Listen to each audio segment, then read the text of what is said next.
লোকরচিত মঙ্গল সমাচার থেকে পাঠ। 1 অধ্যায় 26 থেকে 33 পদ।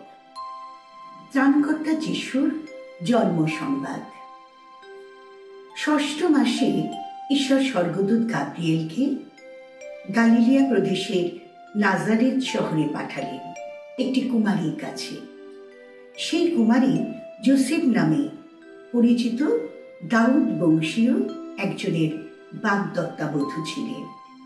কুমারীটির নাম ছিল মারিয়া। স্বর্গদূত তার কাছে এসে বললেন, প্রণাম তোমায়, পরম আশীষ ধন্যা তুমি, প্রভু তোমার সঙ্গেই আছে। এ কথা শুনে মারিয়া গভীরভাবে বিচলিত হলেন। তিনি ভাবতে লাগলেন, এমন সম্ভাষণের অর্থ কি? স্বর্গদূত তখন তাকে বললেন, ভয় পেও না মারিয়া, তুমি ঈশ্বরের অনুগ্রহ লাভ করেছ।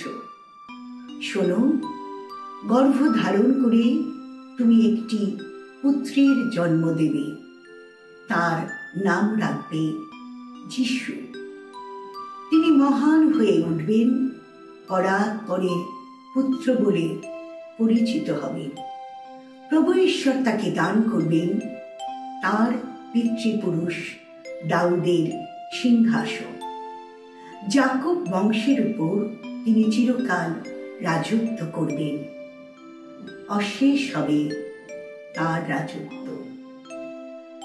প্রভুর বাণী।